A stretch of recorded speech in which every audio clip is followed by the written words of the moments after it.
Hello student, आज मैं आपको पढ़ाऊंगी इस वीडियो में चैप्टर नंबर 1। मेरे पास ग्रामर की बुक है और क्लास 5th की बुक है बच्चों। और मास्टरमाइंड का कोर्स मैं आपको पढ़ा रही हूँ। बुक का नेम है कारवां। आप कवर पेज देख सकते हैं स्क्रीन पर। अगर यही बुक आपके पास भी है तो ये वीडियो आपके लिए बहुत ज़रूरी है, क्योंकि इसमें सबसे पहले मैं चैप्टर को पढ़ाऊंगी और उसके बाद इसका बुक वर्क भी फिल कराऊंगी। चैप्टर नंबर 1 का नेम है द सेंटेंस। फर्स्ट चैप्टर इस वीडियो में हम कंप्लीट करेंगे और आने वाली और वीडियो में हम बाकी के और चैप्टर कंप्लीट करेंगे। तो इस वीडियो में सबसे पहले हम इस चैप्टर को समझ लेते हैं। द सेंटेंस, सेंटेंस को हिंदी में कहते हैं वाक्य। Read the following group of words. Chapter पढ़ना स्टार्ट करते हैं बच्चों। Read the following group of words. तो अब हम यहाँ पर कुछ वर्ड्स दिए हुए हैं उनको पढ़ेंगे, जो कि ग्रुप में वर्ड्स हैं। ग्रुप में मतलब एक साथ बहुत सारे वर्ड्स दिए हुए हैं, जैसे कि आप नंबर 1 पर देख रहे हैं। ब्यूटीफुल लिखा हुआ है, वॉट लिखा हुआ है, गार्डन लिखा हुआ है और आ लिखा हुआ है। ब्यूटीफुल, वॉट, गार्डन, आ। तो क्या आपको इसका कुछ मतलब समझ में आ रहा है? आपको इसका मतलब समझ में नहीं आएगा, क्योंकि ये वाक्य ही नहीं है, ये सेंटेंस ही नहीं है। सेंटेंस वो होते हैं जिसका मतलब आपको समझ में आता है। जैसे 2 वाला देखिए, fountain is there garden in the question mark. 3 वाला, do the pluck not flowers, garden the many has flower. तो ये जो चारों सेंटेंस दिए हुए हैं, ये चारों जो यहाँ पर लिखे हुए हैं, ये सेंटेंस नहीं है। क्यों नहीं है? क्योंकि इनमें जो है उल्टे सीधे वर्ड्स को यहाँ पर डिसऑर्डर कर दिया है। जो वर्ड्स हैं वो आगे पीछे कर दिए हैं, जिसका मीनिंग कोई भी समझ में नहीं आता है। मान लीजिए अगर मैं आपको हिंदी में कुछ समझाऊं और मैं आपको बताऊं, है जाता स्कूल राजा, तो क्या आपको कुछ समझ में आया? नहीं समझ में आया। लेकिन अगर मैं आपको हिंदी में, फिर इसी सेंटेंस को अगर मैं हिंदी में बोलूं, राजा स्कूल जाता है, तो आपको तुरंत समझ में आ जाएगा। जिस सेंटेंस का मतलब अच्छे से आपको समझ में आ जाए वो सेंटेंस है, और जिसका मतलब आपको समझ में ना आए वो सेंटेंस नहीं है। तो इंग्लिश में बिल्कुल वैसे ही है। अब देखिए, इन्हीं सेंटेंस को आप सही करके नीचे की तरफ लिखा हुआ है, now read the same group of word in correct order. अब देखिए यहाँ पर उन्हीं जो ऊपर जो सेंटेंस दिए हुए थे उन्हीं को सही करके अब नीचे लिखा हुआ है। सीक्वेंस में लगाए हुए हैं, क्योंकि जैसे जिस तरीके से ए से लेके जेड तक अल्फ़ाबेट होते हैं, लेकिन अगर जे पहले आ जाए, टी बाद में आ जाए, आर पहले आ जाए, तो ये तो गलत हो गया। तो इसी तरीके से यहाँ पर ये वर्ड्स हैं, अगर वर्ड्स आगे पीछे लगा दिए जाएंगे तो सेंटेंस का मीनिंग कुछ भी नहीं निकलेगा।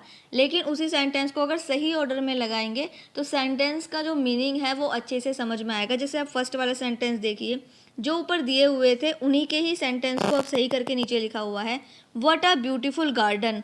क्या खूबसूरत पार्क है। तो आया आपको समझ में? 2 वाला देखिए, is there a fountain in the garden. क्या गार्डन में कोई फव्वारा है? तो इसका भी समझ में आ गया। 3 वाला देखिए, do not plug the flower. फूलों को नहीं मत तोड़ो, फूलों को मत तोड़ो। तो इसका भी समझ में आ गया। 4 वाला देखिए, the garden has many flower. Park में बहुत सारे फूल हैं। तो इसका भी समझ में आ गया। इसका मतलब ये है कि अगर बहुत सारे वर्ड्स हैं लेकिन वो सही तरीके से नहीं लिखे हुए हैं तो वो सेंटेंस नहीं है। और अगर उन सभी वर्ड्सों को सही ऑर्डर में लिखा हुआ है और उसका कोई मीनिंग निकल कर आ रहा है, कोई मतलब निकल के आ रहा है, तो वो सेंटेंस होते हैं। इसके बाद देखिए, now each group of word above make a complete sense. ऊपर दिए हुए जो वर्ड्स हैं उनका पूरा पूरा मतलब हमें समझ में आ रहा है।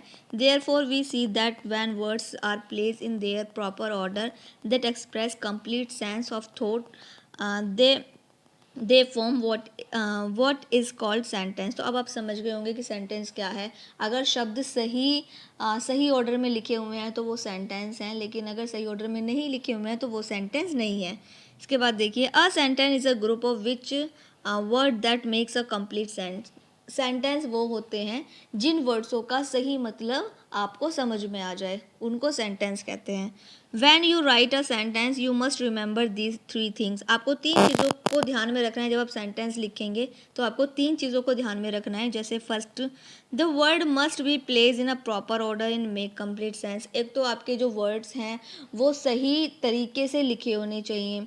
अफर्मेटिव में क्या होता है कि सबसे पहले सब्जेक्ट आता है, हेल्पिंग वर्ब आती है, मेन वर्ब आती है, ऑब्जेक्ट आता है, तो सही तरीके से लिखी होनी चाहिए। यानी पहले सेंटेंस को लिखने के लिए सबसे पहले सब्जेक्ट होना चाहिए और फिर प्रेडिकेट होना चाहिए। तो ये आपको पता रखना है कि अगर आप सेंटेंस लिख रहे हैं तो वो प्रॉपर ऑर्डर में लगे होने चाहिए। 2 वाला देखिए, the sentence must begin with a capital letter. जब आप किसी सेंटेंस को लिखेंगे तो सबसे पहला लेटर आपको कैपिटल लेटर लिखना है, क्योंकि बहुत बच्चे गलती करते हैं, वो स्मॉल लेटर में ही लिखते चले जाते हैं। ऐसा नहीं करना है। जब सेंटेंस लिखा जाता है तो फर्स्ट लेटर हमेशा कैपिटल होता है। 3 वाले पर देखिए, the sentence must be and with a full stop. जब सेंटेंस का लास्ट होगा तब आप फुल स्टॉप लगाएंगे। अगर क्वेश्चन मार्क सेंटेंस है यानी इंटरोगेटिव सेंटेंस है तो आप क्वेश्चन मार्क लगाएंगे। और एक्सक्लेमेशन यानी कोई शॉकिंग वाला सेंटेंस है, जैसे कि जो एक्सक्लेमेशन सेंटेंस में आते हैं उसमें आप एक्सक्लेमेशन साइन लगाएंगे। तो आप सेंटेंस को लिखकर ऐसे ही नहीं छोड़ देंगे, लास्ट में या तो फुल स्टॉप लगाएंगे, अफर्मेटिव है तो, नेगेटिव है तो, इंटरोगेटिव सेंटेंस है तो आप क्वेश्चन मार्क लगाएंगे, और एक्सक्लेमेशन सेंटेंस है तो फिर आप एक्सक्लेमेशन साइन जरूर लगाएंगे। अब देखिए पार्ट्स ऑफ सेंटेंस। सेंटेंस के 2 पार्ट्स होते हैं। Every sentence has 2 part. हर सेंटेंस के 2 पार्ट्स हैं, ये आपको ध्यान रखना है। Now look at the following. अब हम कुछ सेंटेंस को पढ़ेंगे, जैसे फर्स्ट वाला, the children are playing music, our class teacher baked a chocolate cake. In the above sentence the highlighted words are the subject. जो वर्ड्स ऊपर हाईलाइट किए हुए हैं वो क्या है, वो सब्जेक्ट हैं। And the underline in the above sentence is the above words are verbs. अब जिनको अंडरलाइन किया गया है वो वर्ब हैं। Let's us see what happen if we remove either the subject or the verb. लेकिन अगर हम वर्ब को हटा दें और क्या हटा दें, और हम सब्जेक्ट को हटा दें तो फिर क्या होगा, the children music bake the chocolate cake. तो इस तरीके से सेंटेंस बनकर रह जाएंगे। This sentence don't make sense, जिनका कोई मतलब ही नहीं निकलेगा। अगर हम वर्ब को हटा देंगे, सब्जेक्ट को हटा देंगे तो फिर इनका कोई मतलब नहीं निकलेगा।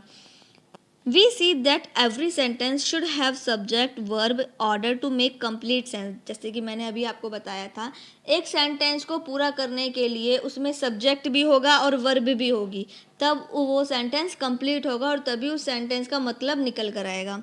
सब्जेक्ट देखिए, uh subject is a person, animal, things और place we talk about a sentence. जब हम किसी वाक्य को बनाते हैं, जब हम किसी वाक्य के बारे में बात करते हैं, लिखते हैं, तो या तो उसमें किसी पर्सन की बात होगी, या फिर किसी एनिमल की बात होगी, या फिर कोई चीज़ की बात होगी, या फिर किसी जगह की बात होगी। A subject may consist of 1 word और मैनी वर्ड्स। जो सब्जेक्ट होता है वो एक वर्ड में भी हो सकता है और एक से ज़्यादा वर्ड्स में भी हो सकता है। जैसे example, the lion is making. किसकी बात हो रही है, लॉयन की बात हो रही है, तो द लॉयन क्या है, सब्जेक्ट है। बी वाला, Rohan is going to school. किसकी बात हो रही है, रोहन की बात हो रही है, तो रोहन क्या है, सब्जेक्ट है। सी वाला देखिए, my pen is very lucky. My pen, जो स्टार्टिंग में जो माई पेन लिखा हुआ है वो क्या है, वो सब्जेक्ट है, क्योंकि मेन कैरेक्टर क्या है, पेन की बात हो रही है, तो ये क्या है, सब्जेक्ट है। प्रेडिकेट, अब हम पढ़ेंगे प्रेडिकेट के बारे में। Uh predicate is what we talk about the subject. अब जो प्रेडिकेट होता है वो क्या होता है, जो प्रेडिकेट होता है, प्रेडिकेट बात करता है सब्जेक्ट के लिए, जो जिस बारे में सब्जेक्ट बात कर रहा है, जिस वजह से जो सब्जेक्ट है वो जहाँ फ़र्क डाल रहा है वो प्रेडिकेट है। अ प्रेडिकेट में consist of the word of 1 word and many word. जो प्रेडिकेट होता है वो एक वर्ड में भी होता है और एक से ज़्यादा वर्ड्स में भी होता है। It must have a verb. जैसे कि आप देखिए एग्जाम्पल, द लॉयन, ये तो सब्जेक्ट था, मैंने अभी बताया था आपको, ये द लॉयन क्या था, सब्जेक्ट था। लेकिन अब जो लॉयन है वो कर क्या रहा है, जो भी वो काम कर रहा है, जिस बारे में वो बात कर रहा है, वो सारा क्या है, वो प्रेडिकेट है। जैसे कि द लॉयन इज रॉयरिंग, क्या कर रहा है, लॉयन दहाड़ रहा है। इज रॉयरिंग क्या है, प्रेडिकेट है। रोहन, रोहन तो सब्जेक्ट है हमारा, लेकिन रोहन कर क्या रहा है, तो Rohan is going to Delhi. Is going to Delhi क्या है, प्रेडिकेट है।